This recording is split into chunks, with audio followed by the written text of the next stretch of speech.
Hi, my name is Noah Gift, and I'm the author of these two O'Reilly books, Python for DevOps and also Practical ML Ops. And I'm going to talk through, in this next lecture here, how to build a real-world Python project from scratch, build it out into a library, command line tool, then build out a container, set up continuous integration, continuous delivery, and deploy that programmatically inside of AWS using ECR and App Runner. So really this is like maybe your first week at a job deploying microservices. Go ahead and get started, sit down and get ready to work. So you can basically choose the right tool for the job that you're working on. So if I'm building out a software project, I typically don't use Jupyter Notebook. I'll start to build out the structure in my code. So what I'll do first here is go ahead and select code, and I'll go ahead and select CodeSpaces. And so here we go. We can say welcome to cloud editing, edit, debug, and run your repository without local cloning and setup. These kind of code spaces are really helpful because you're co-located directly with a cloud environment, and you can actually just develop right inside of a web browser. So I'm going to show other ones as well. I'm going to show an AWS code environment, but let's start off with this one, which is new code space. And what it'll do is it'll provision behind the scenes here like a full software development environment. I think really the future is, I think most people will be developing in these kinds of environments. And you can see here that it gives you a Visual Studio editor type environment. You can even run Jupyter Notebooks. So if I wanted to click on that notebook right here, look, I can do the same. I can run the same notebook inside of here as well. So it's a neat little environment, right? And if I do print hello world, I can just pick this environment. There we go, hello world. So pretty neat little environment here that you get. And if I want to change the color of this, I can go to color theme and go to Visual Studio, make it a little bit clearer to see, and make it a little bit bigger as well. So these environments I think are much more suited for building software. Even though you can go through here and run Jupyter Notebooks, they're a little more highly tuned to building out the structure for a project. So if you were going to start to build out a microservice, what are the things that you should do? I'd say the first step would be to build out a scaffold for your project. So let's actually sketch this out like that, just like this. And we would have the file here that or the code repo. We can call this GitHub. And inside of this, we would have a makefile like this. And then next up, we would have a requirements file. And this is where I would put in the packages that are going to be installed. This is a common convention in Python. It's not required. It's just a convention many people use. And then I would have my source code inside of here, and then potentially a test code as well, and then also a Docker file. That would probably be the structure that most modern DevOps projects would follow: makefile, requirements, source, test, Docker file, and potentially as well one last piece of code, which would be your build process or your infrastructure as code. So I could even say IAC, infrastructure as code, which could be also a build configuration file. So I think we can cover this as well today. But if I was building out a DevOps structure for a project, this would be a good structure. In fact, I'll just go ahead and download this as well, and then put this into the notes. So that's the structure, and then we can say, scaffold like this, and then I can download the new one I just created and put it there. Perfect. And we can check this in, commit changes. Perfect. So now we have the scaffold. So that's what we're going to build out next year. And I just need to go back to my environment, and I can even do a git pull like this, and it will pull in the updated README. So how would I create this structure? I would say the first step that I would build for the scaffolding, and let's just label these steps. So step 1 would be create a virtual environment, a Python virtual environment.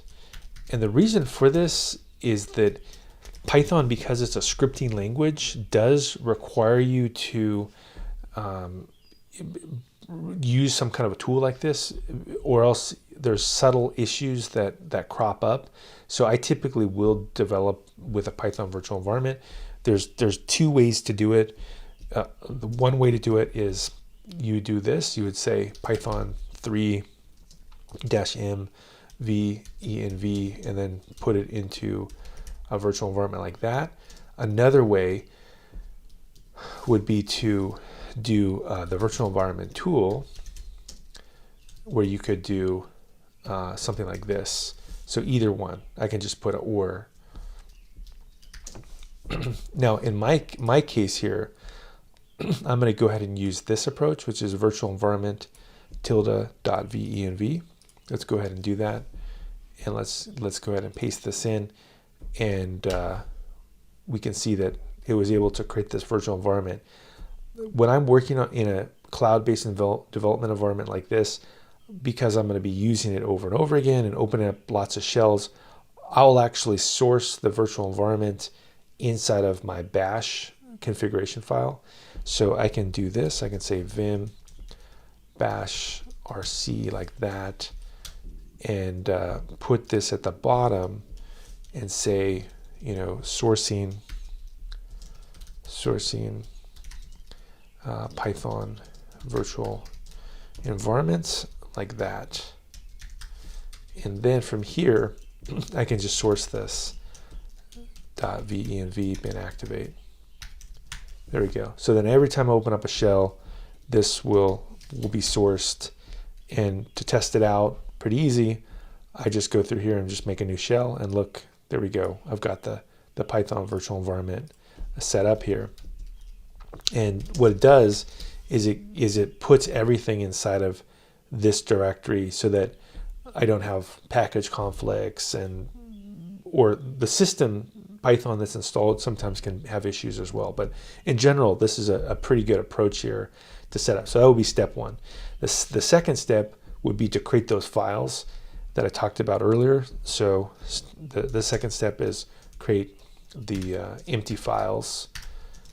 And you can do this with an editor, but I like to just do it, like if I said file, I could say new file like this. But I find it to be quicker to just use the touch command. So I can say touch requirements.txt. So we need a requirements file.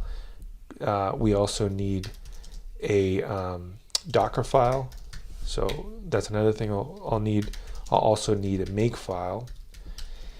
And we need some kind of source code as well. And this is where we could decide potentially whether we want to create a library structure for our code. And probably is a good idea to create a library if you're going to be working on a project with maybe a bit of logic inside. And so we can make a library as well. So we can do that. We can say make dir mylib like that, or whatever you want to call your library. Once you create a directory, in order for Python to be able to import it, you'll need to create a under init under. So we'll say touch mylib and do under init like that. We'll go ahead and create this repo. And here we go.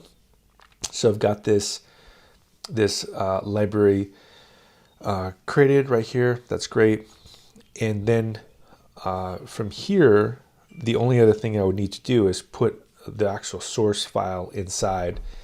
And I guess I can call this thing the logic. So why don't we go ahead and do that? I'll just say touch my lib, and we'll say logic.py, right? So we've got a good structure here, set up inside, right? We have a library code, and I can see this. Here's the .init.py, which tells Python that it can import this directory. We have some logic here.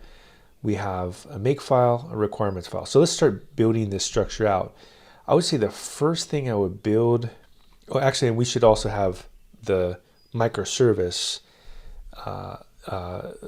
built out. And so we'll create a main file. So we'll create a file called main.py, and this will import the library code. So this is a good structure here that we've got set up. And I could even put the notes, say create empty files. We'll say, a make file. We'll need a requirements file, requirements.txt. We'll also need a main.py, which will run our microservice. We'll need a Docker file, and then we'll do a lib. So my lib, and we can even show that it's got the under-init inside of it. There we go. We've got this set up now. Populate the make file. That would be step 3. Populate make file. And so make file, the reason it's a good idea in a software engineering project is so that you can put these steps inside that are really the life cycle of your project. So let's go ahead and do that. So step 1 would be install, like this. And this would be where I would go through and do my pip install. So we'll just put a note here and we'll come back to it. We'll say install commands. The next thing that we would build would be the lint steps. So in order to check that our code has proper syntax, and in fact, there's a couple different tools. You could do Flake 8, or you could use Pylint. They're both fine. Then you would do a test step, and we can go here and say test, and then we would go through and do a final step, which would be a deploy step, and we can go ahead and do that. We can just say deploy, right? So what's neat about this is that it allows us to clearly articulate all the different things that we need to do for our project. So in order to run this, pretty easy actually, we could also do all. And what all does is it's a convention where you could run every single command together. And so you could do install, lint, test, deploy. Now we may want to add one more step, which is potentially right here. I like to do this as well, is we could have a format the code.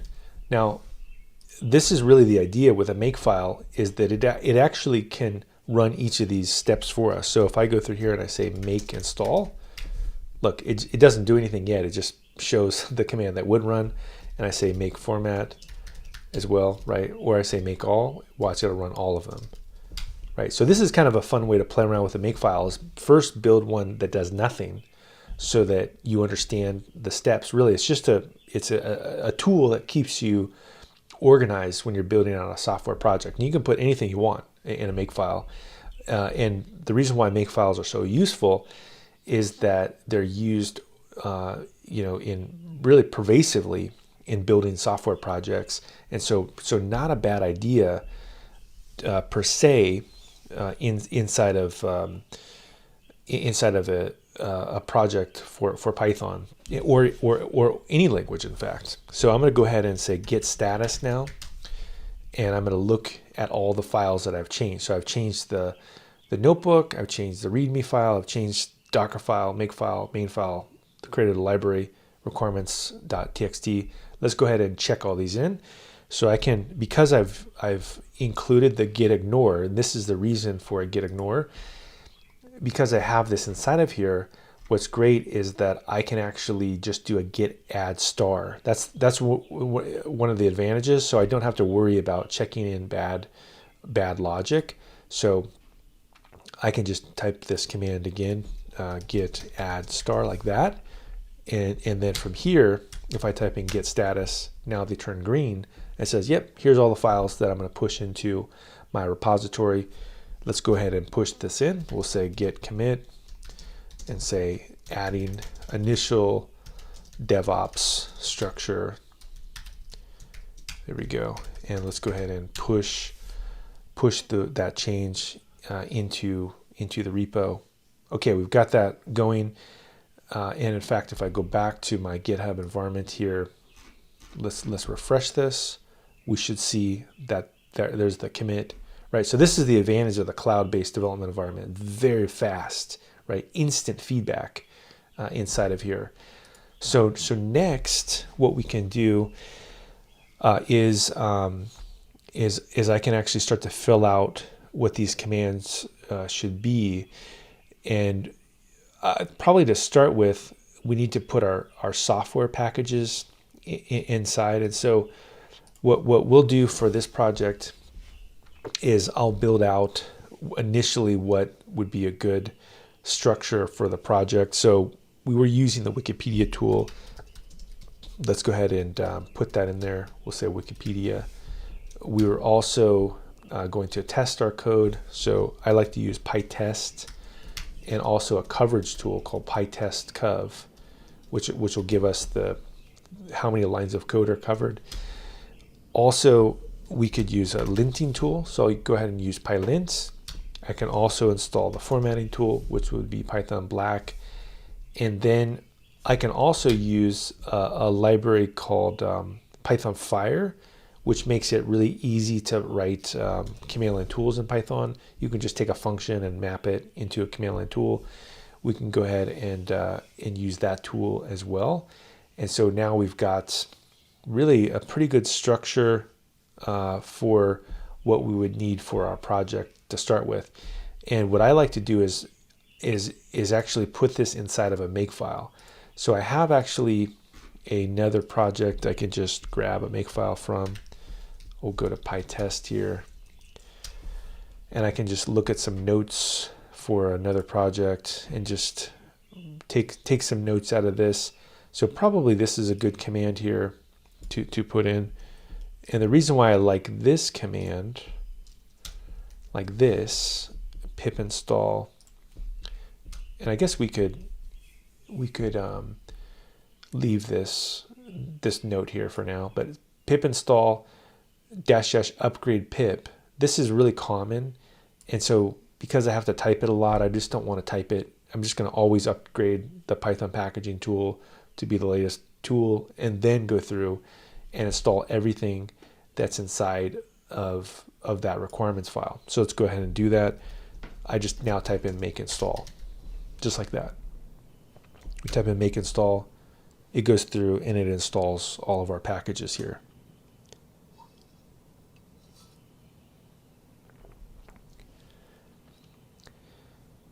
Great, we got all this stuff working here, which is nice.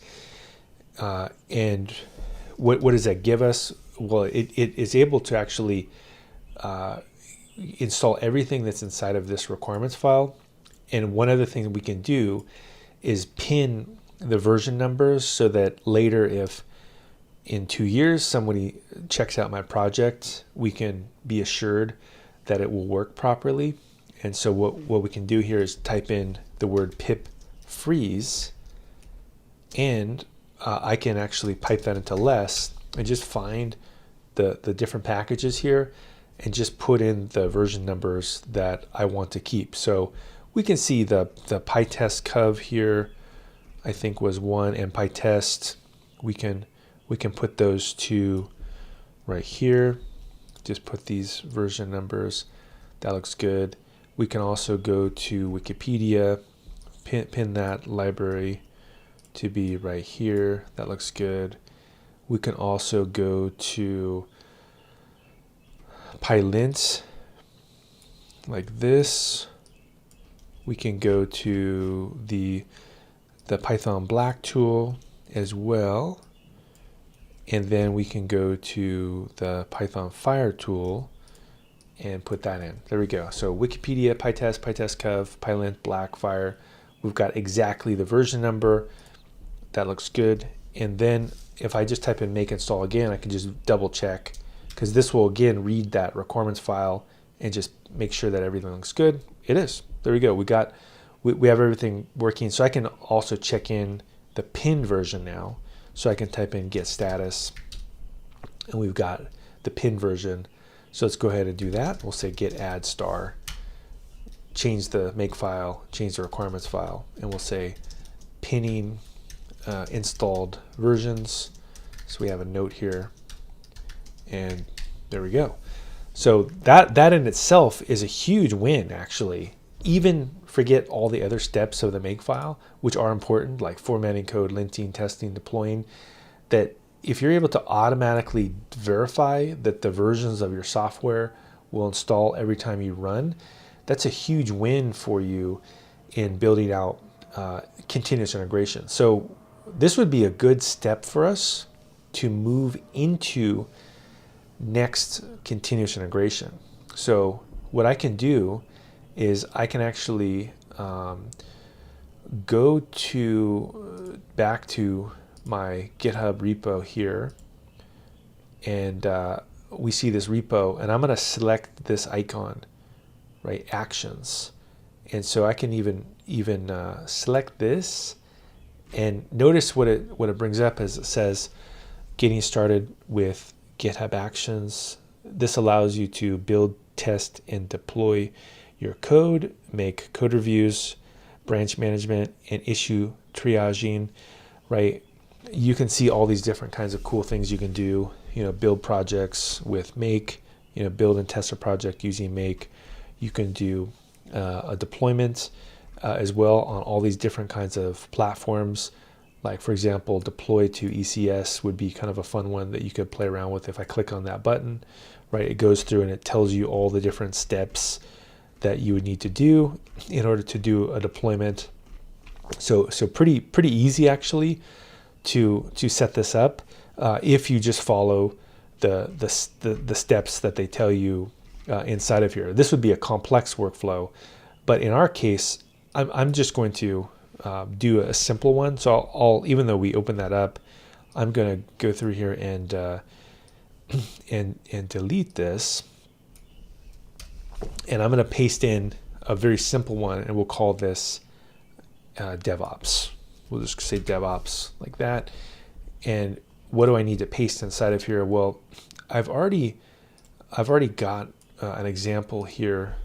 Yeah, I can just grab it, GitHub Actions, Pytest, and let's go ahead and put this in. Here we go. We've got this thing, Pytest here, and I can just put those same steps essentially inside of here. So we just have to decide inside of here what are the things that we care about in our build process, and we can say, well, where does it run on? Ubuntu latest. We can also set up what version of Python we care about. So I would go back to my Python environment here and just double check what version of Python we're using. Let's make it match. So Python, okay, 3.8, that looks good. We can keep Python 3.8 inside. That looks good. Okay, let's go ahead and keep that. And then we look at the steps, install dependencies. That's the step that I want to start with. And then these other steps are linting, testing, formatting. For now, I'm going to just comment those out because we're not ready for those. And I'll just do the installation. So if I say start commit, this will check in this file, and I could put a note here that says start continuous integration.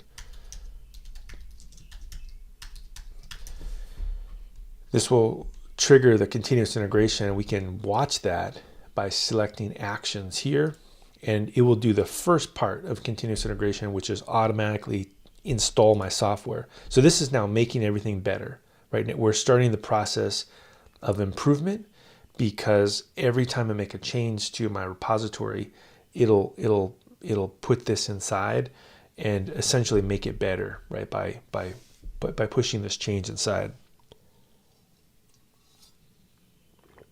Okay, this looks good. We're building out our project here.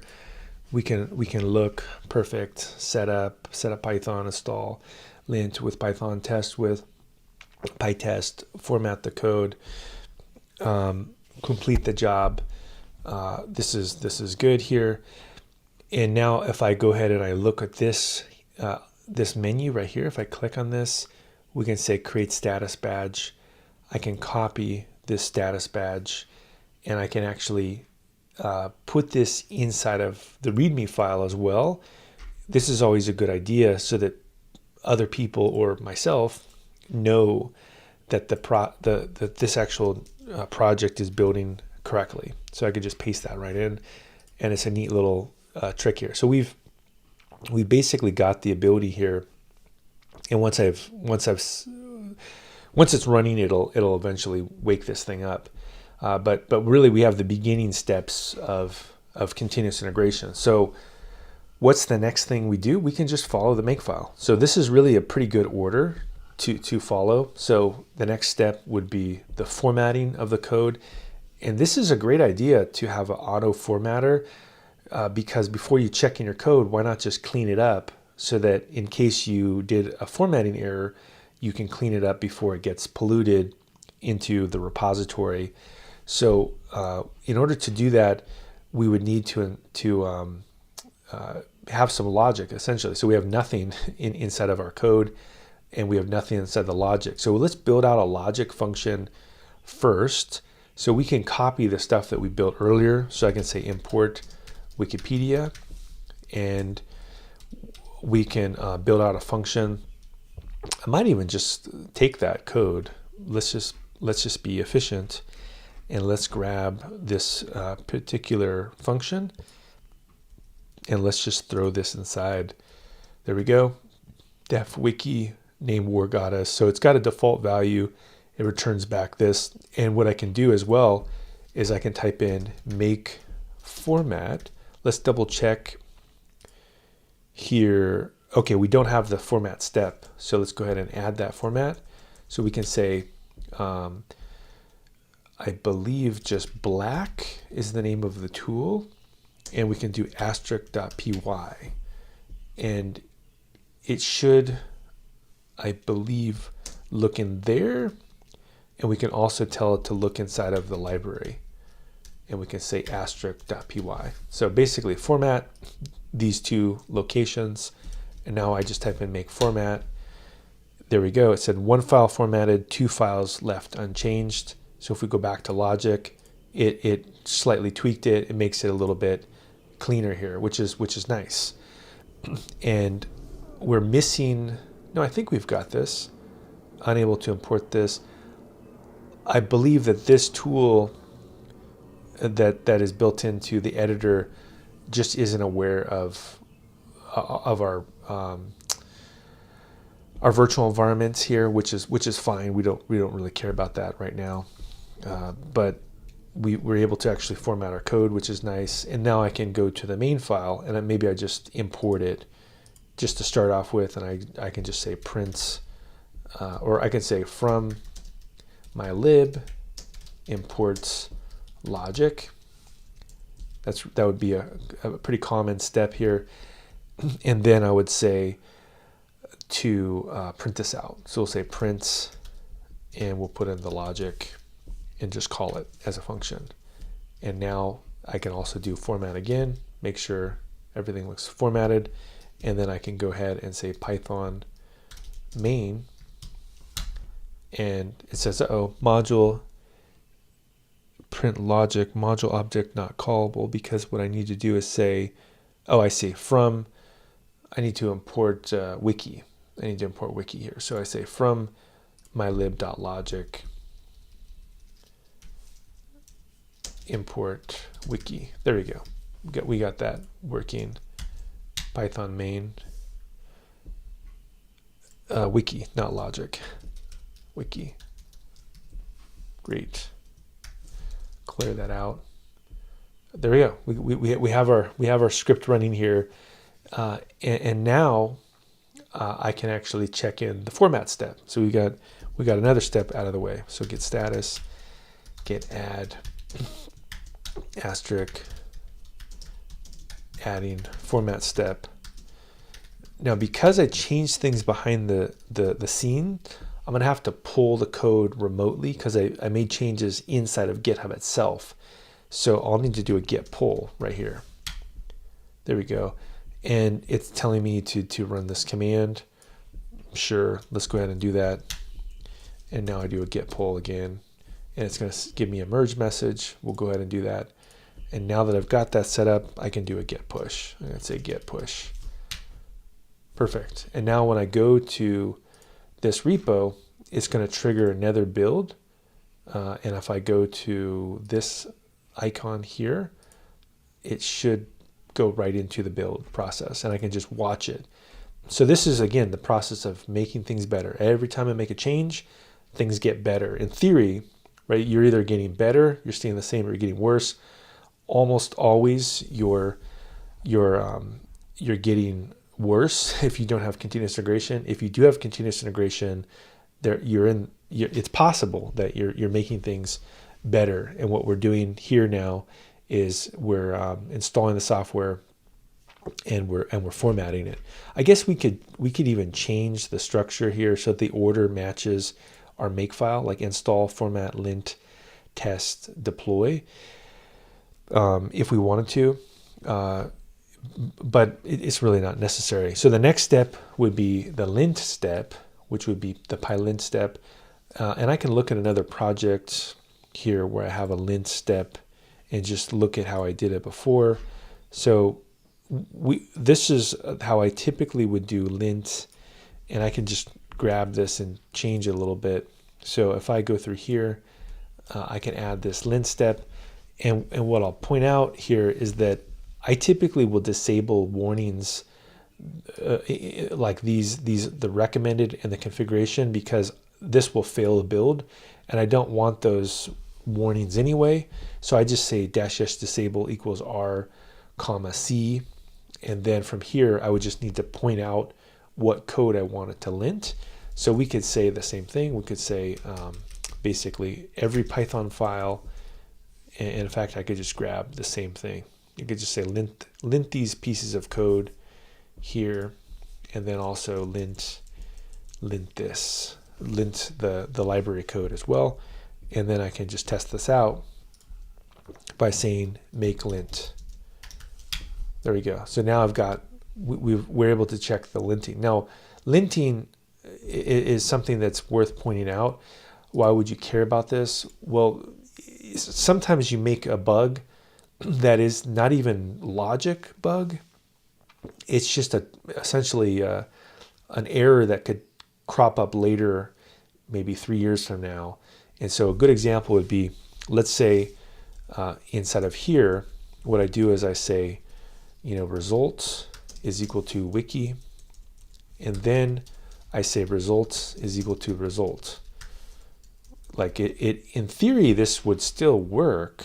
And in fact, I could even print the results, right? So in theory, this code is actually syntactically correct, and it won't blow up. So if I run Python main, right, it still works. It's just bad code, because this could potentially cause problems in the future. And so if I type in make lint, it'll actually complain. It says, you're assigning the same variable result to itself. This is a warning that you're going to get yourself in trouble at some point. So why don't you stop that? Like, there's no reason to do this. This solves no problem. And so in order to get rid of it, I would actually, delete it.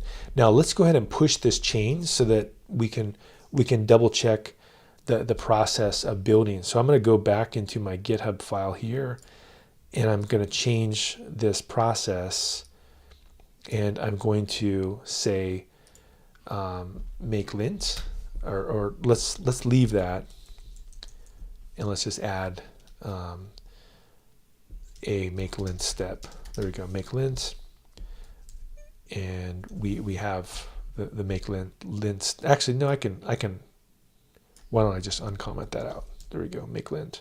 So if we've got that make lint step uncommented out. So I can now do get status, add in the GitHub build process step, and then do star and say commit adding the lint step. So this will actually break the build. And this is where the continuous integration step is so critical, is if I go back to my project now and I click on actions, it's adding the lint step, and we can watch what happens when you check in a step that will fail. We'll be alerted about that failure. So this is a really great warning system, or early warning system, that they'll tell us, hey, look at this, you've got a problem here in your code, you need to fix this, right? This is bad. In fact, we can even put this as a little screenshot to just show, like, the whole point of what we're doing is to prevent these kinds of problems. So we can say a note here that says, populate makefile, and then set up continuous integration,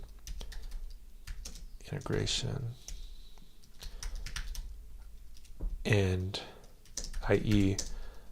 check code for issues like lint errors, and then I can just put that note right inside of here and paste that into this project, which will be pretty nice.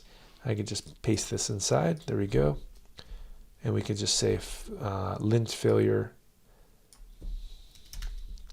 just like this. And if we commit this change, there we go. We can see that this lint step is failing. So how do we fix this?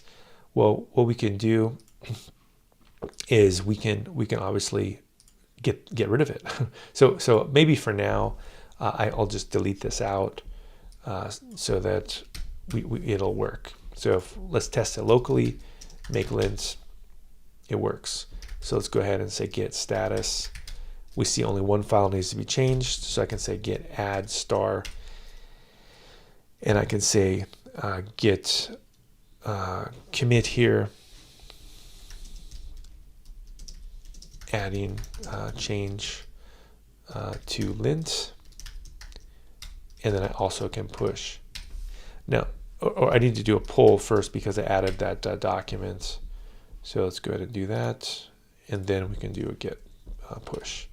Now, one thing that I also should tweak a little bit is notice that this thing is saying the import, basically there's some kind of an issue.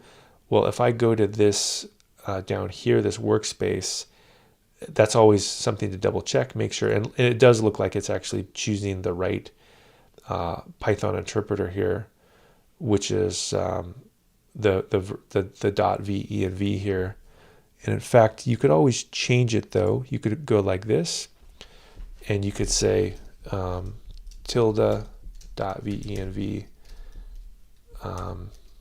bin Python right here, and you could always manually put it in as well. But if you are having issues with a Python virtual environment, in this case this is the right one, but that you can always double check here that it's actually checking it, putting it into the same, into the right location.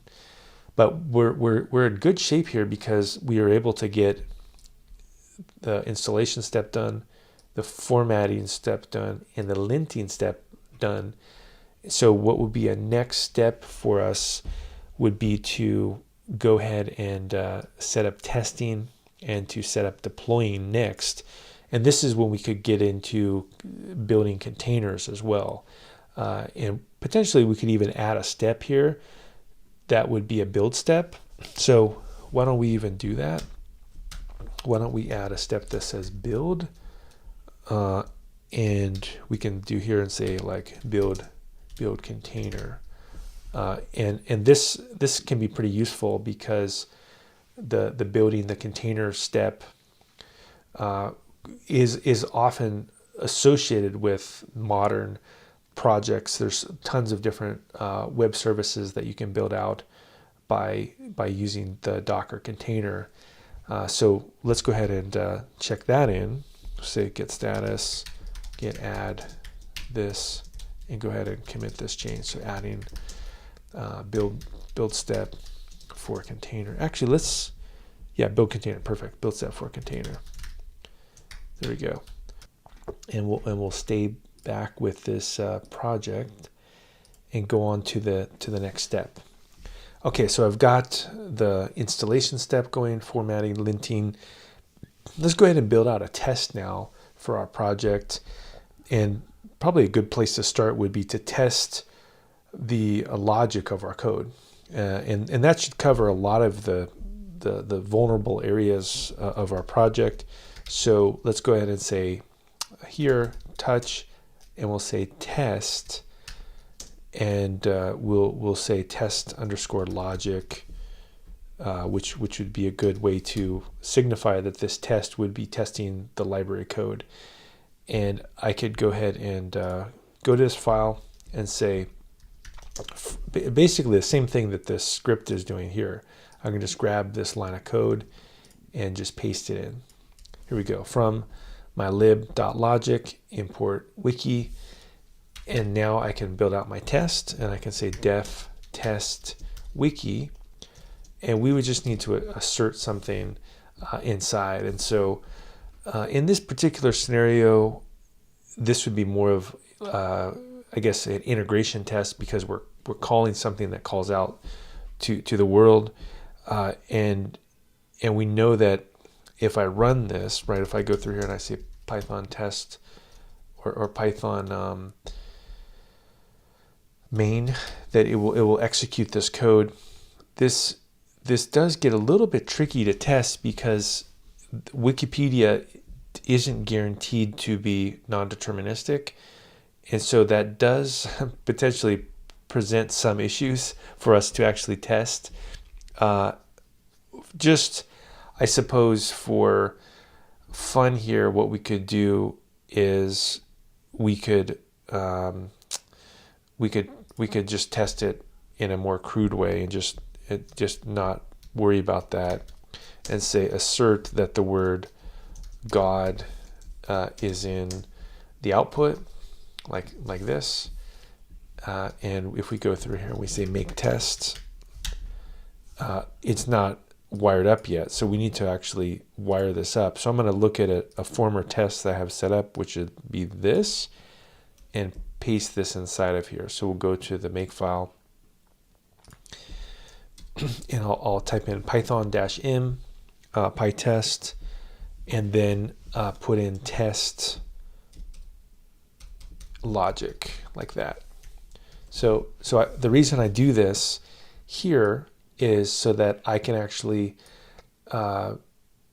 basically test that library code, but I also could pass in this flag as well, which is cov equals the library, right? So this would be my lib, and so this should tell me as well how much test coverage is inside. And in this case, it says directory was not found, and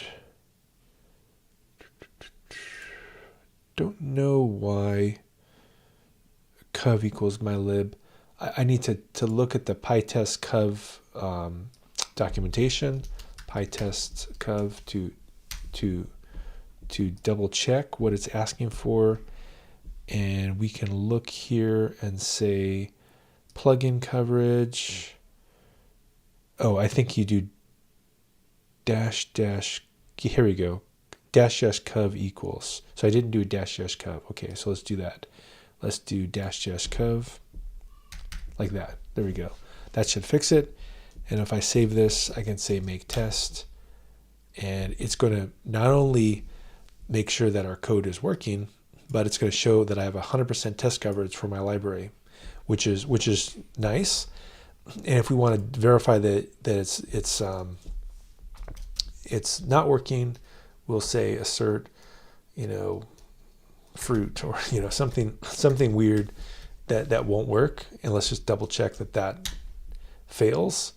There we go. Right, so we see that it fails if I put in the wrong phrase. It says a fruit is not inside of the output of this. So I can just back that out, run it again, and we see that we've got test coverage. So we can now go on to our GitHub file here, and we can uncomment out the next step, right? Which is basically make the test. And so let's go ahead and do git status and check in these changes so that our build system can also show the test coverage. So we'll say git add.github, git add star, and commit this, adding changes to allow testing. And we're really doing quite well in terms of being able to build out a rich project here. We've got our testing working now next, and we can actually just take a look at this.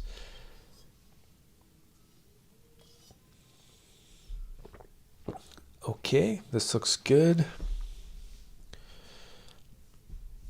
And let's go ahead and check out this project, installing dependencies. That worked.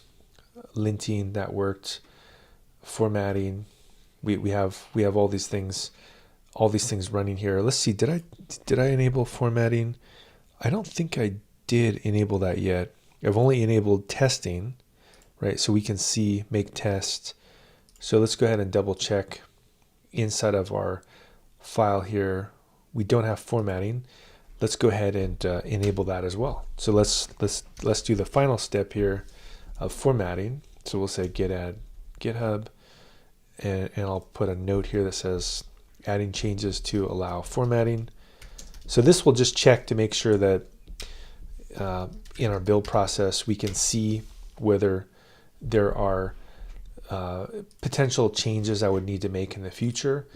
So let's say somebody on my team that I'm working with 10 of the people, they check in some changes. The formatter would basically say, hey, look, we need to format. So you might know next time you check out the project, oh, let's actually format our code to fix these formatting changes that somebody, maybe they checked in a huge library and it's got the formatting in a way that needs to be fixed. This thing could actually detect that, so that next time you work on it, you could actually run the formatter locally and then push those changes. So the formatting in the build can also be very useful. And here we go. Here we have right here the formatting steps. So we have testing step, we have install, lint, test, format. We have all kinds of great stuff working. So now we're ready to basically build out a microservice. I think that would be the next logical step here. So I can work inside of this environment and build out a microservice. I guess maybe the first thing though, before we even do that, before we build out the microservice, would be to test it out, potentially how I would want to interact with this by using a command line tool first. So I'm gonna just make a command line tool here called, we could either use fire or we could use click. I'm gonna go ahead and use fire. We'll say CLI fire, and inside of here this will actually give us the ability to build a command line tool. So I'll need to put inside of here, oh, we already got Fire installed, perfect.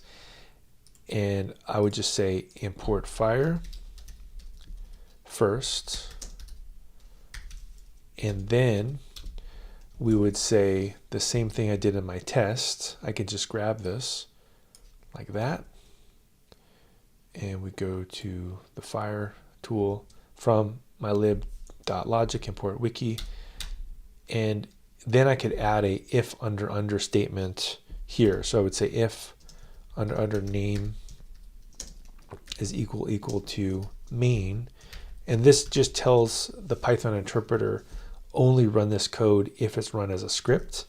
And so we could just go down here and we could say fire.fire like this and just put in wiki just like that. And this should be all we need in order to run this as a command line tool. So pretty powerful library here. And if I do this, this is a shebang line, which tells it to run as a script. And so if once I set up the shebang line, I can say chmod plus x CLI fire, and then I can just pass it in like this.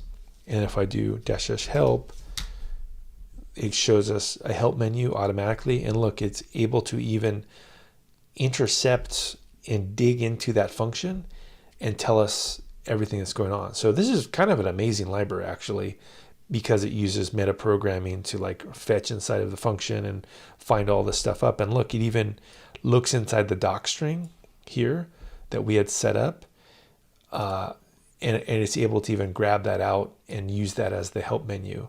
So a neat little tool that's available from Google here. And in fact, I guess I could even put this as into our documentation that we're building out. Let's go ahead and do that. Let's do this. Let's go into the README. So we've set up continuous integration. Maybe step 5 would be to build a command line tool, build a CLI using Python Fire library, and you would just do something like this.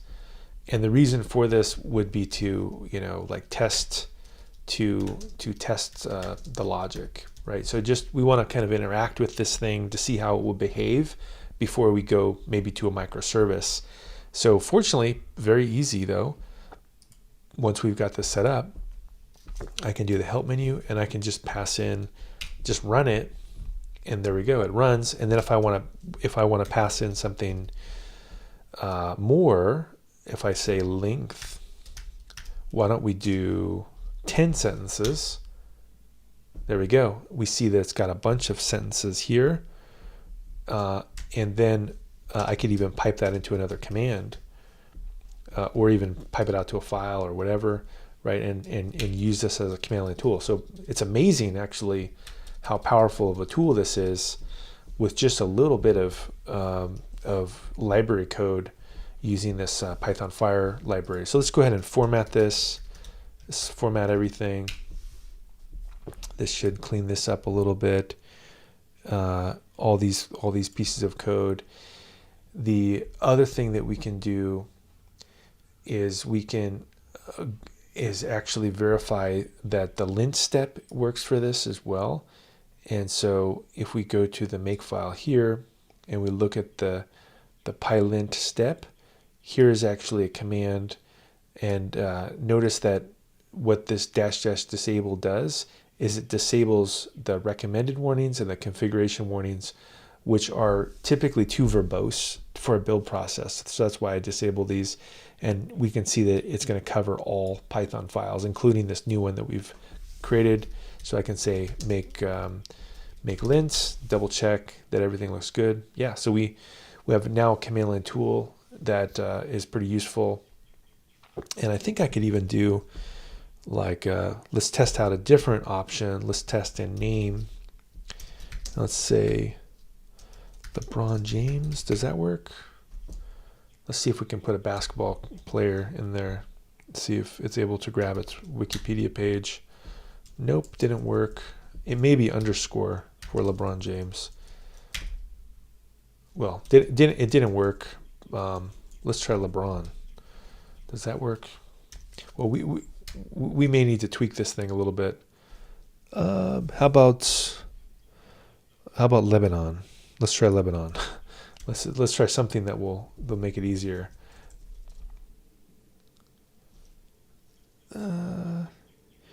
Well, that one didn't work. How about NBA? Does that work? No. Some of the names are disambiguated or are easily confused and not disambiguated, so they're trickier. But I guess I could look at Wikipedia real quick and look at LeBron James or somebody. LeBron James, and yeah, I thought that this was his Wikipedia page. I'm not sure why that's not working. Let's try one more time to see if that works. LeBron James, yeah. For some reason that's not working. We don't need to obsess over it, but we have at least something that's working, which is where we have the default value that gives us back that result. So let's go ahead and push this change as well, and we'll go ahead and say git add star git commit, adding the command line tool. So the reason I like to build these command line tools out here is that it really is a good way to just kind of test the edge cases. So like in that case, we saw that there's something going on here with the logic of our code. It's like, maybe we need to figure out, a better way to interact with this library or protect the user from errors, etc.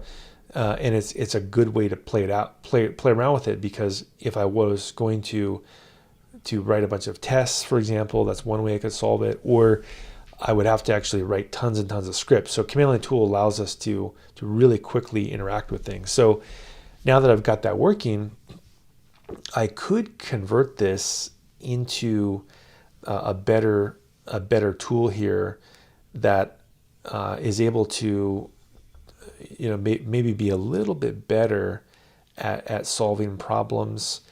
And I guess one of the things I could do is I could install IPython locally to play around with this. This is how I kind of think about things when I'm solving a problem. And so I can do a pip install of IPython, and this will allow me to interact in an interactive terminal here. And if I type in IPython, what I can do is I can import this library now. So I can say from logic imports wiki, and from my lib.logic, import wiki. And once I've got that, now I can play around with this function, right? And I can kind of test things out here. So yeah, I guess that's one thing that would be interesting to figure out, is this Wikipedia library in Python. Can we look things up a little bit? Let's look at Python Wikipedia, and let's see if there's a better way to interact with this library to fix this code a little bit. So we can see pip install Wikipedia. The build's failing. That's not a good sign, but we can see, okay, so you can search for names as well. This might be one of the ways we could fix this tool, is that we could basically build out actually a search, and then that way the user could always pick the right page. And so let's try this. Let's build out a little more logic, and we'll call this def search wiki, like that. And then we'll do the same thing. We'll just say name will be some value that we search, and we'll say, search Wikipedia for names. And this will go ahead and intercept this. And I can say results is equal to wikipedia.search, and we'll put in name right here. And then we can say return results like that. So this is a little bit better for us, because this might be able to prevent that issue with not finding names in Wikipedia. So let's go ahead and do that. Let's open up IPython again, and now I can play around with this library. So I can just use the up arrow. That's one of the nice things about using the command line version inside of a software development environment, is I can play around with this and say, oh, okay, here we go. But I also can import that other library, which is search wiki. And all those things I was covering earlier, we can now use again, right? Right? So I can see what's loaded into memory. So let's go ahead and try out the search wiki here. And let's do what they told me, which is Barack. Let's see if you can find Barack here. There we go. Barack Obama. In fact, I misspelled Barack Obama. There we go. Search for Barack Obama. So I guess I could even then get more of a feedback loop. Okay, Barack Obama, perfect. Now, what if I put in Barack Obama into the wiki? So let's go ahead and do that. We'll say wiki, and we'll do this. Barack Obama. Whoops. For some reason it hopped screens here. So wiki Barack Obama. There we go. And close this. There we go. So pretty neat that I was able to actually figure that out, and gives us a nice little feedback loop. So this is definitely an improvement of our code. One issue though is we'll need to look at the Python Fire documentation to see if there's a way to combine two functions together, which I'm not sure. So this is what we're doing, which is really neat. But what if I want to do more things together? Python Fire. How would I actually turn component into Fire CLI? Turns the current module into a Fire. Oh, wow. So you can actually turn the entire module into a Fire CLI. Wow. Okay, let's do it. That's pretty cool. I didn't know you could do that. So I'm going to go back to my CLI here, and instead of just doing this, I'm going to, this is where things would get interesting, is I think what I would need to do is basically, let's try this out. Let's see if I put in logic like this might be able to take the whole module and make it into a CLI. Let's see if it can do it from my lib import logic.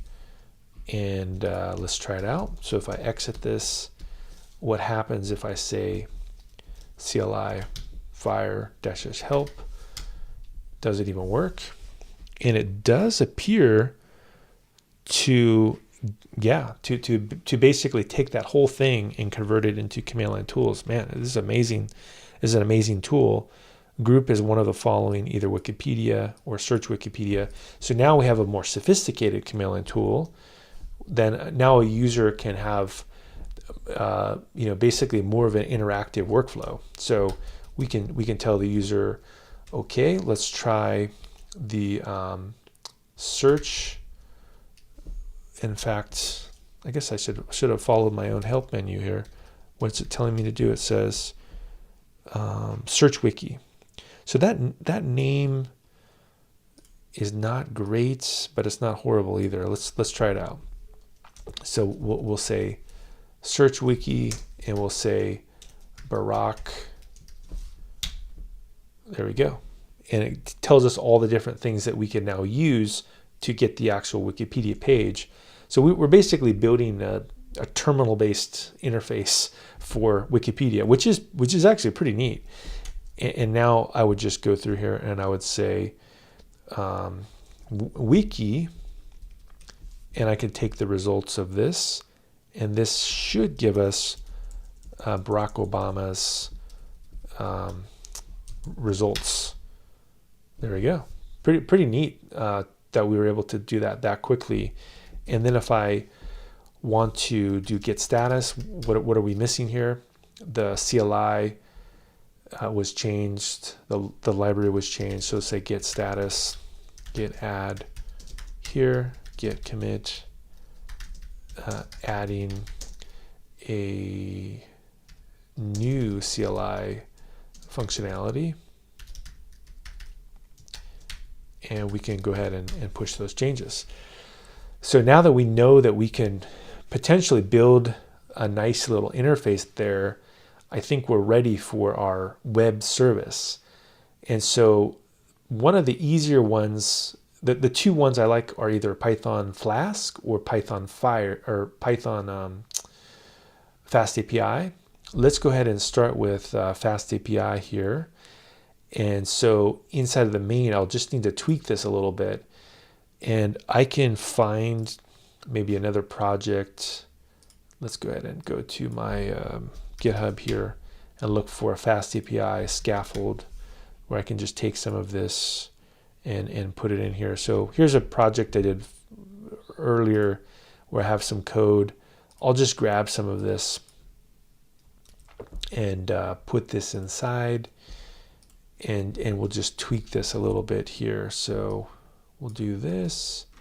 So I can still take my import, put this down at the bottom. Typically the order you want to do imports in Python would be third-party libraries first, then your own code.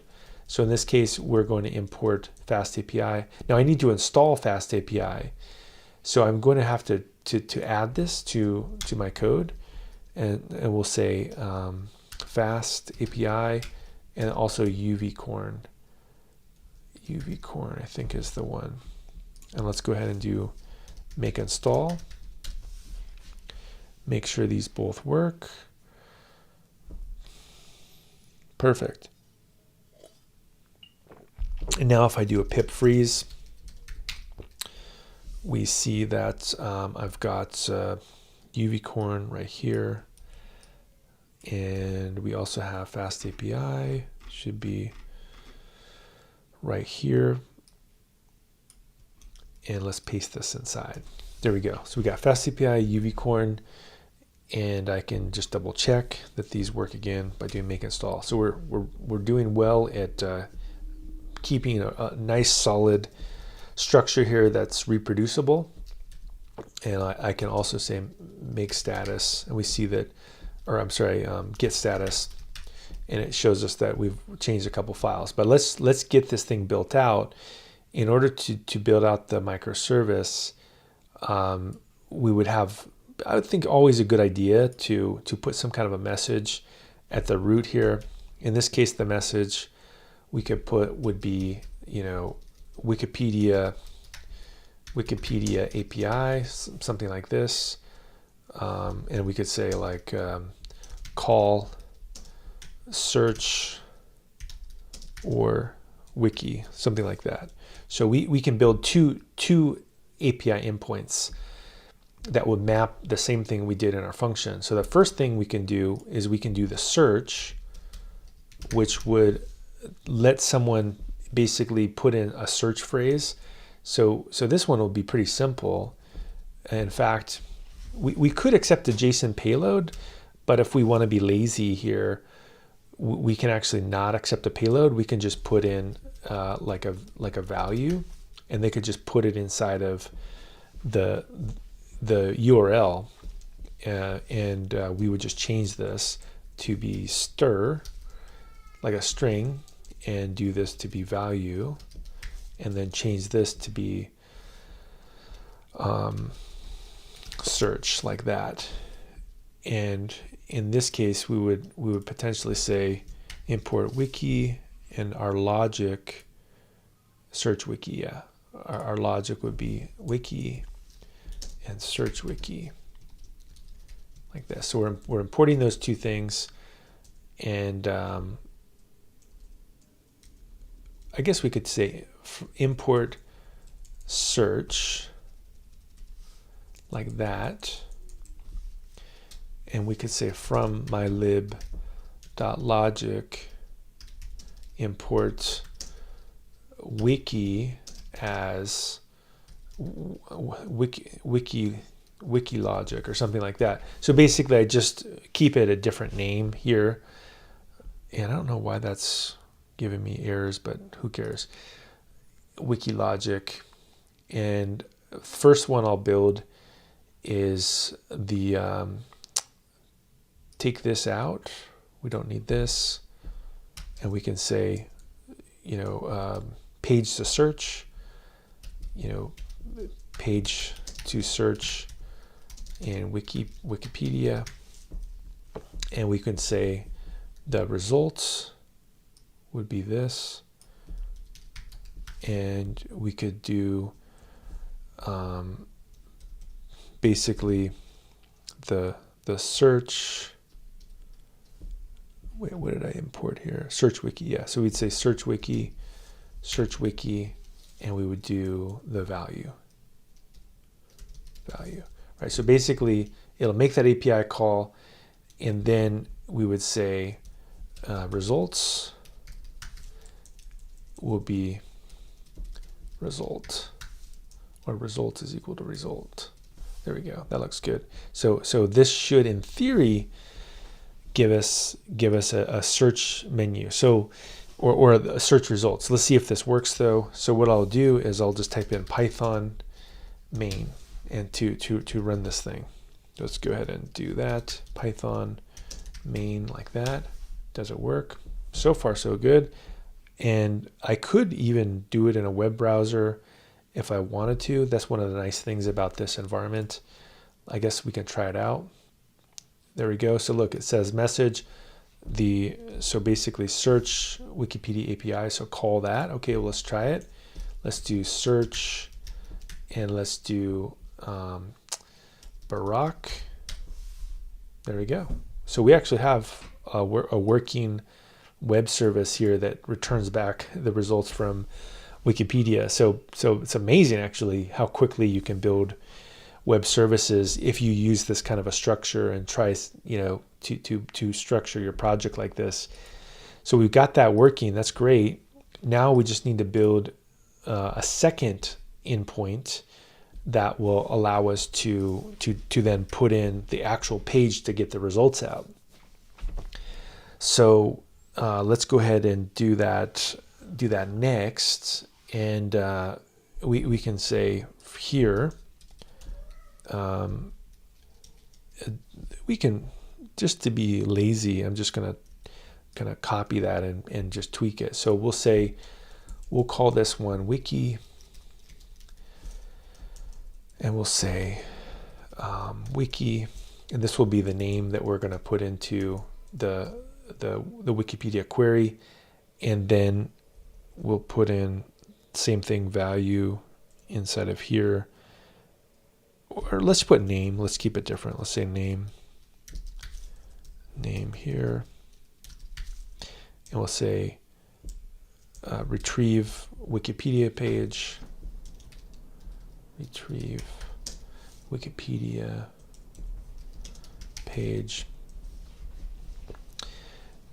and this one will say, I think I put up here WikiLogic. We'll call this WikiLogic. So we'll pass this in to this, and we'll call this name, and then we'll say yeah, results good. We can keep that the same. Okay. Now if I do a make lint, that's a good step to just double check. Okay, good. We don't have anything obvious going wrong, and I can say Python main. It'll go again here, and it will give us the results. Great. And then I could actually do my results here. Now, one thing to point out that's nice about FastAPI is I can query it like this, but I also can query it by using docs. And if you are going to build out a maybe a post request where accept the JSON payload, this really is handy. But if we go here, all I need to do is I can try this out. I can just put in, search, and again, we can do this. We can say Barack, find Barack Obama. There we go. Results here. Then I can just take this value, and then I can find the other payload. In this case, we'll go to this, go to wiki, try this one out, and then paste this inside. Barack Obama, execute, and there we go. We're able to actually get back this result. So we actually have a full functioning search interface for Wikipedia, as well as a website retrieval. So I could do the same thing if I go to the other URL, like just the non-documentation. So if I go through here and I say wiki, we can type in Barack Obama, and there we go. Barack Obama is able to be queried as a result. Now, I don't know what happens if I put an underscore here. What does it do? Does it also find it? Yeah, so you can also put an underscore, which is a little cleaner when there's a space, and that appears to work as well. So we've really made a lot of progress in terms of building this web microservice. I guess what we could do is potentially even add one more method, which would be something that could do some kind of natural language processing on the results, and I don't know, like maybe we could tokenize or count the words or something like that are in common. And I think one of the ones that I've seen a lot of people use that's open source, I guess we could just do a Google real quick, is like, best open source Python NLP libraries. And let's just look what are some of the best ones. What do we got here? We have Natural Language Toolkit, GenSim, Spacey. These are all, I've used some of these before. Let's try potentially, I think there's GenSim, textblob. I think I've used this one. This is a really easy one. Let's use textblob here and see if we can do something with it. So from textblob, you just give it a piece of text, and then you can just find, phrases out of it. So that could be kind of fun. And you could even do like sentiment analysis and things like that. So that looks pretty interesting, actually. So let's go ahead and install textblob, and let's add this to our project. So I'll go to the requirements file, and let's add textblob, and we can say make install. And I will also grab the pip freeze here, pip freeze, and textblob. Let's put this inside. There we go. So we've got that working. Now I just need to tweak this a little bit by adding a third route. And instead of here, we could, I guess what we could do is we could say like phrase. That would be a good one. And we would put in the name, and we would put this phrase. And probably would be a good idea, though, to retrieve Wikipedia page and return phrases. Something like that. Now we should probably we should probably put this in our logic, though. So we should probably do this. Whoops. We should say, look at the textblob textblob library and say this, and let's put this back into our logic. So from textblob, import textblob, and then let's make another function that says def phrases, and this will just take a name, and we can use our other piece of code here, and we can just say returns phrases from Wikipedia, and then we can use our other function here, so we can say the page is equal to wiki, and we just pass in the name, and then we would say the phrases is equal to, and we just copy what they say, what they do here. So we say this blob, put that in here. Oh, we'll do blob first, blob, and then we'll do phrases and put that inside of here. So do that. So we have page is equal to wiki, blob is equal to the page, and then we would just return back the phrases is that. I mean, I guess we could be lazy and just not even put that line in, just do this, just say return blob noun dot phrases. Okay, now because we have the Python Fire library, it's going to be pretty easy that in theory we could just run Python Fire and call it phrase like that, and let's see what it does. Oh, we need to download the necessary corpora, which is a little bit of a pain. So we'll go ahead and do that. And now we can do this. And there we go. We were able to generate the phrases as a result of this. So that is pretty neat, actually. We were able to test that out. So let's go back to our main function here, and we just basically call this library code. So we would just go here and we say from mylib.logic import phrase, and we just pass that in. So we just say def. We'll call this a phrase as phrases or wiki phrases or something like this. Wiki phrases. So let's just change the name so that they don't conflict, and we can say wiki phrases. So that's, I think, all I need to do, and now I can go through here and run the main. It starts it up, and in theory I can just pass in phrases and then put in Barack Obama, and it didn't do something.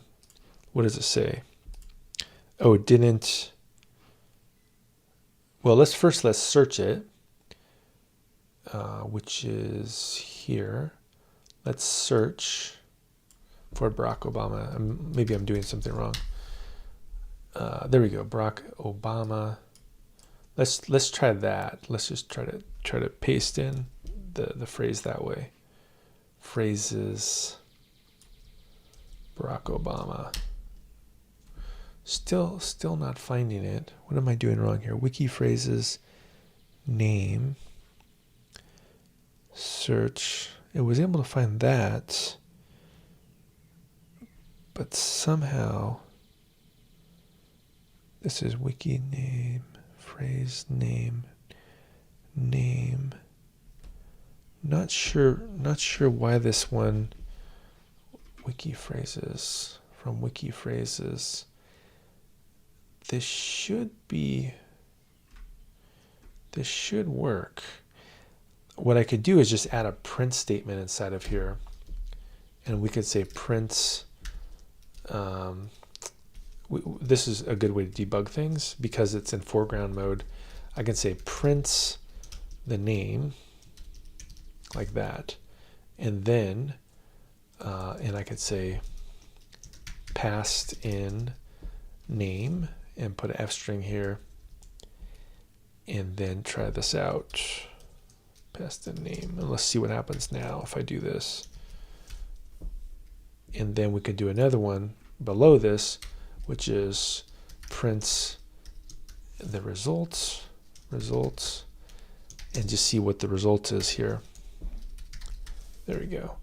Let's go ahead and try this. Let's stop it, restart it. Go back to the web browser. Not found, but what does it give us here? Does it not print this out? It should be printing this to standard out. I may need to do, there must be like a debug mode or something where it's able to print these out. It is a little bit weird that it's not printing out this to standard out. And so I'm going to go ahead and just keep working. We're making lots of great progress, and I'm going to move on now to, let's just write a test for this. Since I got burned, let's go ahead and fix our burning, right? And so I can actually just go to the documentation for FastAPI and just copy their example of how to make a test. Okay, this looks good. And in this, I think this should be pretty easy to figure out. So you can see here, I was able to fix that endpoint because of it was just a misspelling. So let's go ahead and make a test here. So I'm going to make another file called test main. So we'll say test main.py. And then inside of this, we can build this out. Here we go. From FastAPI, import FastAPI, and from FastAPI.test client, import test client. We got these things working. Now the app, though, what I'll need to do is import that from the main file. So I'll say from main import app, because I already defined my app earlier. I don't need to, and then I can make a test client. And then from here, we can basically look at the response here and look at the main file and first test this. Let's just make sure that Wikipedia is, well, let's just put this. This is what should show up in our test here. So test main message, I believe it's that. So if I say, and then if I change my makefile here to include that, which would be, well, we could just change this to test asterisk, and that will test all of the tests that appear. And let's go through here, and we'll just say make test. Here we go. Aha, we have an assertion failure because, oh, see message. So I need to match, it was actually message here. So that's a good sign that our test is working. And now if I say make test, we see that in fact I've got this working. Now I can also add the logic. See how I have the coverage here? Why don't we also add a step for coverage for the web app equals main, and then do another test run, and we should see that we have 70% test coverage, right? So there's still a piece of the code, right, which is the route I had a problem with that needs to have a test. So let's go through here and let's just build one more and do this. And we'll say def test, and we'll say read the route here, which would be this phrase. Let's go ahead and write our test here for this. I guess we could test all the routes, but we'll say phrase 200, and we would want to do something like phrase and put in Barack Obama, like that. And then I guess we could just see what the result was when we run that. Let's do that. So if we do this, we open up in a web browser and we type in phrase Barack Obama.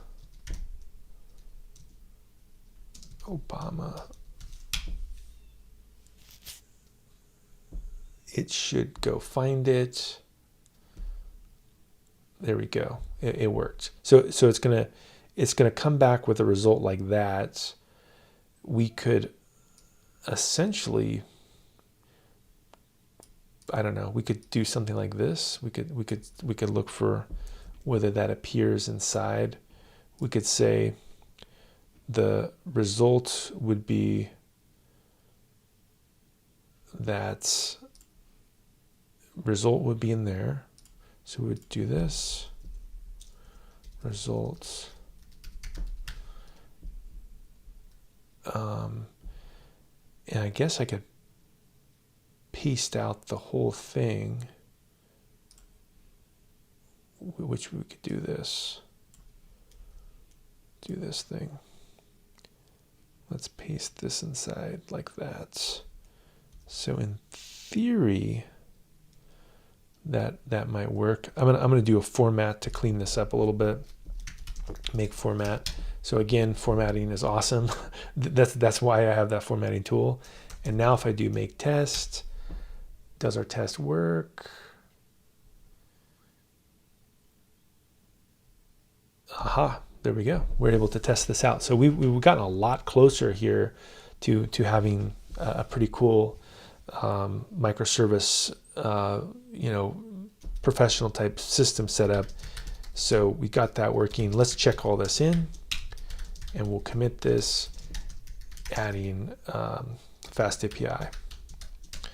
Okay, we've got this thing cooking. It's pushed in. So what's great about having all this stuff set up is that now we're ready for containerization of our application. That's really the next step. And so what I can do is build out a container that will have everything that I need in my application. And so I can just grab a container that I have at one point had working, and let's go ahead and maybe just tweak it a little bit. This has got some stuff from AWS, so I'll tweak this a little bit. So I want to actually use Python, the Python Slim library, and let's find Python Slim 3.8. Let's kind of match this. Let's match the same version of Python, and I think we have Slim Buster. We want to do 3.8. In fact, we could just say what version of Python. This is Python 3.8.12. We may even be able to get the same version, 3.8.13, 3.8. Well, we'll just pick this one, 3.8.13 Slim Buster. That's probably the one we want. And that looks good. So we can grab that. We can say Python 3.8 Slim Buster. There we go. This one. And we can just paste that in from Python. Let's see. I think it's this. I think you do Python, or is it all uppercase Python? I forget. We can just Google this and find out who's put that in a Docker file. Let's see. where's example? Someone has to have put this somewhere. Is it that? Is that how we do the from Python? Example. I think I have one in my GitHub. I can just take a look at it real quick. And I think it's under fast or doc or cloud. I think I was looking at this before Cloud Run Flask. I have an example, I think. Yeah, here. From Python. Well, we could do, so it is lowercase. Okay, we'll just do lowercase. So it's from lowercase. That's all I needed to know. Once, and this is gonna get that container image. Slimbuster is basically just like a smaller version, so it doesn't make a huge image. And I make a directory called app. I copy the FastAPI application inside of there. I set this as the working directory. I install my packages. I expose that port here, and then I go ahead and I run this. So let's go ahead and do this, and let's go ahead and say, in this case, let's do a build step. And there's a couple different ways to do a build, and I can show you how I've done this previously, which is that in this FastAPI process here, what I do is I just say docker build dot, and this will actually get the image for us. Now you could also do a -t to give it some kind of a name, and that's also something that could work as well. And in fact, I think I have a container or a project here where I have an example of that workflow, which is here, docker. Like, so basically, if you do a docker build process like this might be a little bit easier to look at. So what I can do is in my makefile under the build, I can just put that command. I can say docker build -t deploy FastAPI. So let's try that.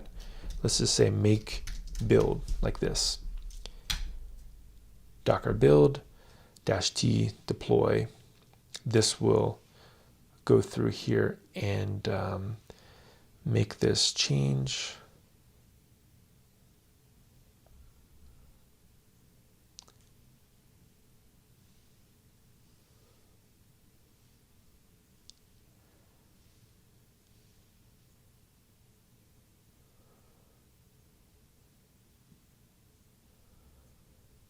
Okay, so now that I've got this built, how do I actually find the container? I would just type in docker image ls, and there we go. We see that we have this image ID set up here. The repository would be deploy, FastAPI. So I've got this thing working, and if I want to run it, I guess I could even add a run step as well here to get this. I could say run. Run docker. I would just do these steps that I had earlier here, which would look something like this. So let's go ahead and put this inside and do docker run, and then put in the image ID that I care about. And this will run this on this port, do it under 8080, and we'll just say docker run, or sorry, make run, which will then run that docker command. And look, it looks exactly how we had it before, except for it's all containerized in this one application. Now, there is one gotcha that I think we'll be able to find out, which is that some of this will work, but I think one thing won't work. So if I do phrase Barack Obama, I believe this will blow up. Yep, it'll blow up because we didn't load that library. If you remember this one right here, we need to put this step inside of our Docker build process, and this is the issue. It's telling us exactly that's the issue, which is exactly what I thought would happen. So we need to do two commands. We need to do one more command, which is this, Python-m textblob download corpa. And so let's go ahead and build this again. So say make build like that. And let's rerun this. And let's just see if this will fix this. So it installs the software.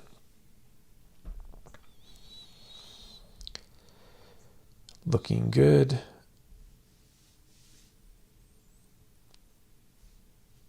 Now it's going to run this. It's rebuilding it. Now I'm going to go ahead and I'm going to find Docker image ls.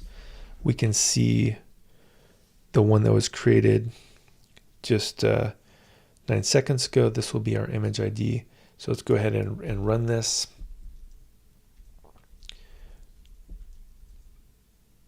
Oh, Docker. Well, actually, I don't. For the run command here, the run command will be a little bit different because this ID will obviously be different. So maybe what I should do instead is just put this as like a commented out step, right? So if I do this, I say make run, it'll just show me the command that I would need to run, right? And so then I can always copy it. I could do something like this, so that I just have an example of how I would run it. In this case, I think this is actually the idea I need. So we'll go through here and we'll see Docker run. And now if I go through and we go back to phrases Barack Obama, this should work. Aha, it does work. So this really highlights the value of containerization because it makes a new isolated environment. So we're in great shape here. I can actually even test out the build process as well inside of our code here. And so let's actually say make format, and we can even say make build just so that I can like test out that the container is built properly. So we say, and I guess I could even push the container even inside of GitHub has their own container registry. That's a little bit of work. I'm not going to do that, but I'll just say build container. And we can go through here and we say run, add this, and say make build. And now I can say get status. And let's just see if all this stuff works. If it does, we're ready to do the deployment steps next. Adding build. Okay. All right, that looks good. If I go back to my project, which would be this project, which would be DevOps right here, we can double check that everything is working. Let's click on it. So it's linting our code.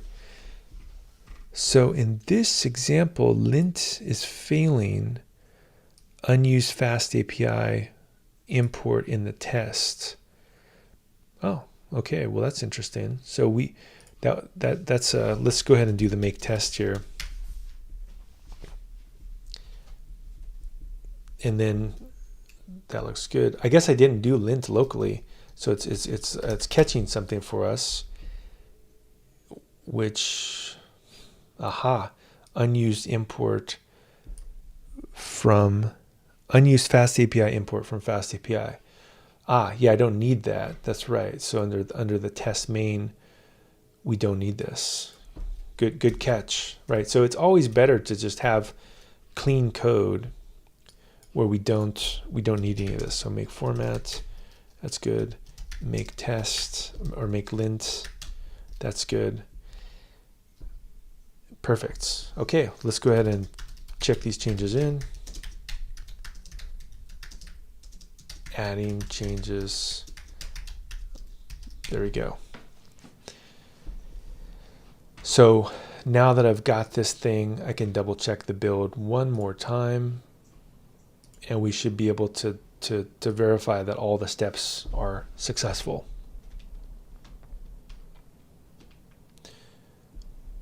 Okay, this is looking good. We have installation. Next, we'll go to the lint step. Great. Next, we'll go to the Pytest. That works. Then we go to the formatting step. That works. No, the build Pytest is failing now. So, oh, because this is a good thing it figured out here, which is our build process also needs to download the same library, right? Because the build system doesn't have access to that command.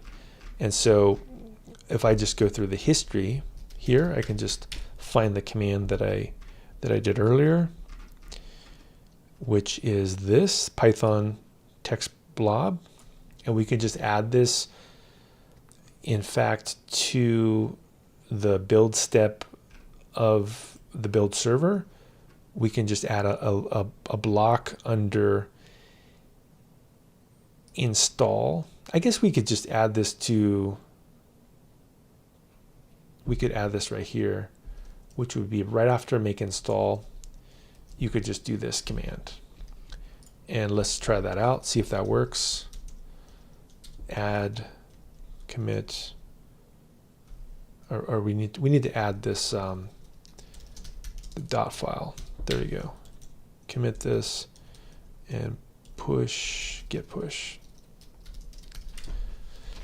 If we go back here, this should build this for us. So the build server really is powerful because it's easy to think that you've got everything set up in a reproducible way, and then the build server will expose that you don't. And that's why it's so great to have a build server, is it really it finds the weaknesses in the reproducibility of your project. Let's go ahead and test this out, make sure that it works.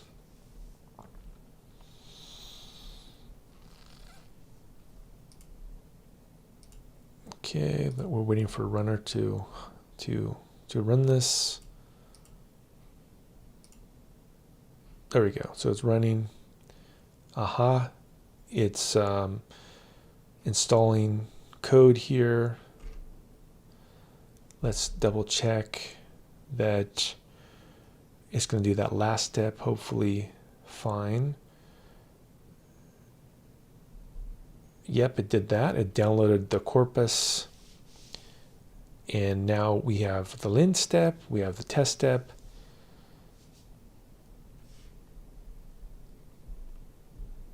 Tests pass, formatting is passing, the building a container passes. We've tested pretty much everything possible in our code. Amazing. So we have a nice process here. So the final step then would be for us to deploy this.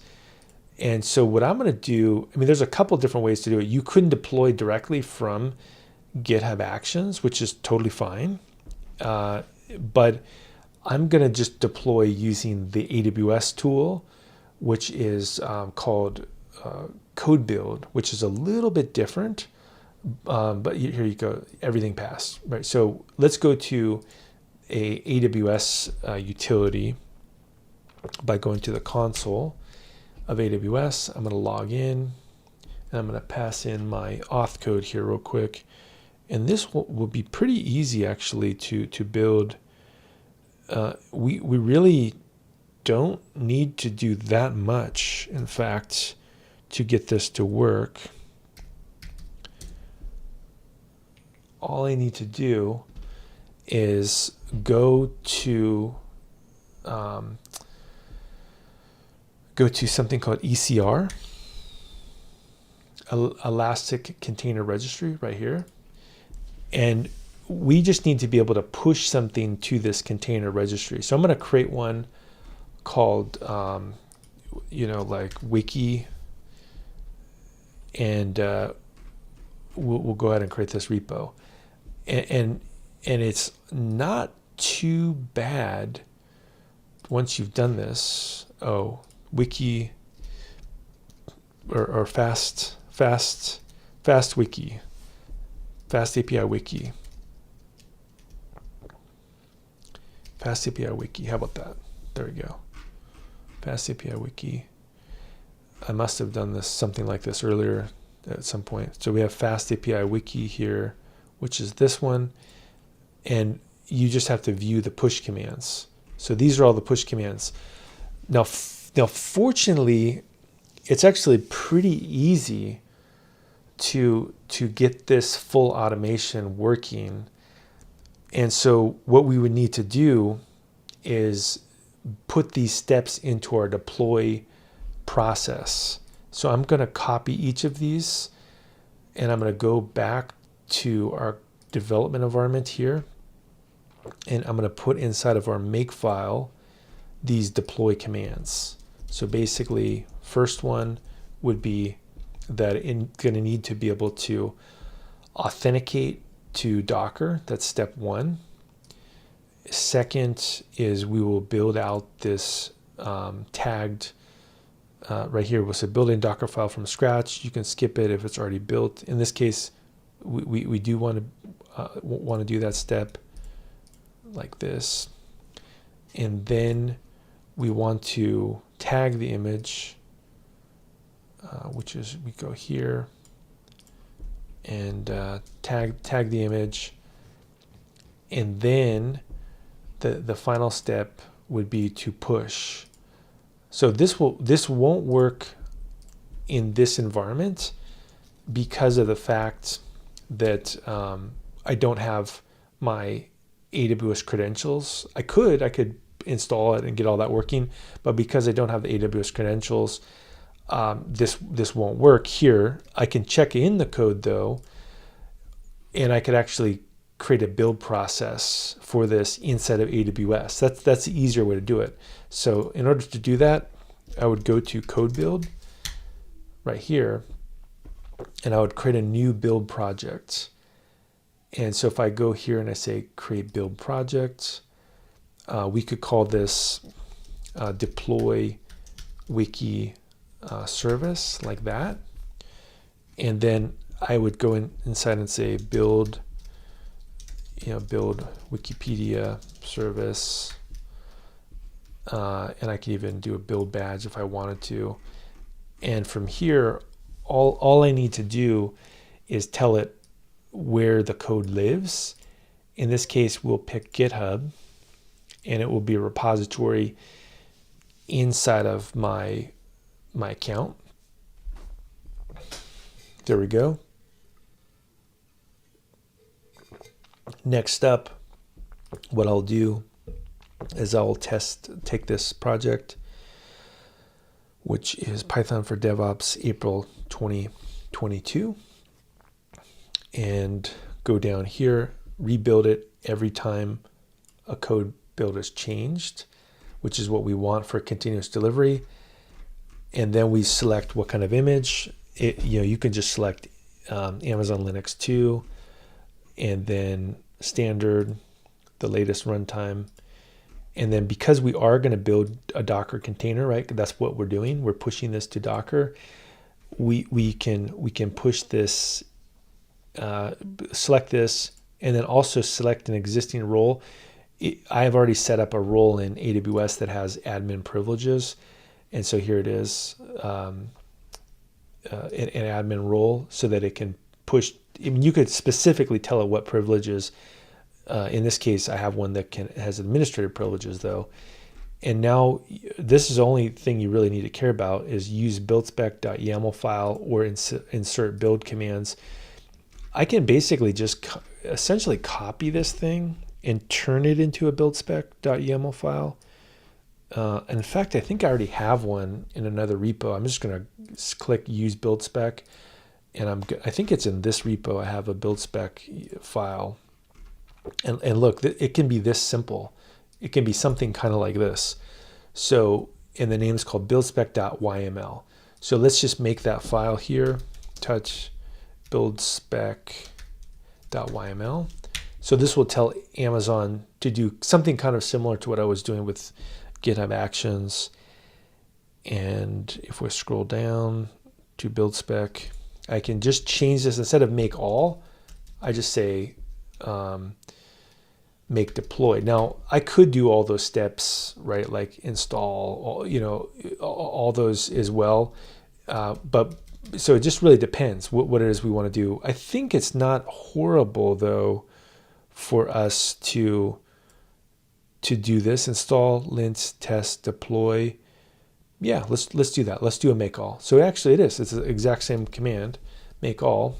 And then I think that's it. We've got the make file set up here. These will be our commands. We have install, lint, test, deploy. Okay, let's do it.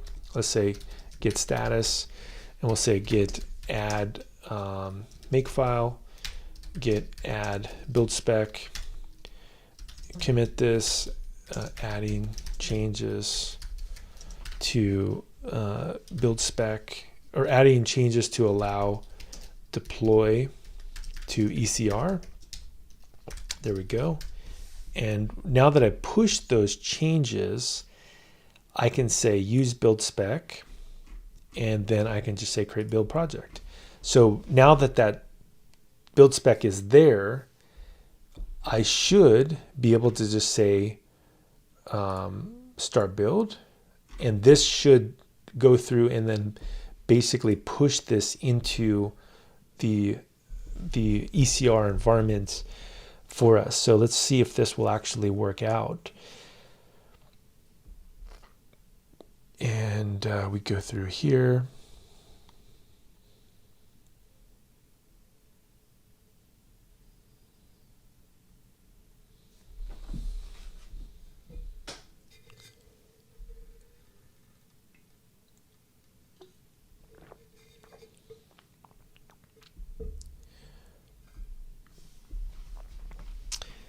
And so far installation phase is working.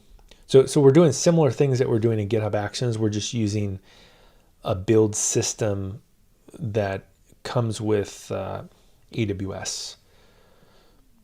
Okay, this looks good. This is looking good.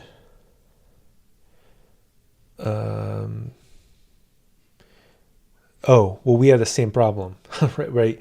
We didn't tell this build server to install that package. So it's going to have the same problem, which is exposing a hole in how we do things, but not a horrible hole. I mean, we can just do the history command here, and we just need to run that one command.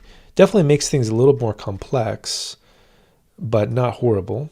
We can just say inside, we could do a command here that says post install or something like this. We can just do this. We can say, post install like that, and then do this Python install like that. And then inside this, we just say install and then do post install, right? There, and that would download the corpus for us. I think that would work. Post install, yep, that looks like that would work. So now we're doing the same make all still, git status. Let's go ahead and add this, adding make file. Okay, let's push this change here to CodeBuild. Let's try it again. So this one failed, so it didn't push it. Let's see what the new change though will do, because every time I push a change, it'll re-trigger the build. In fact, it did, which is pretty nice.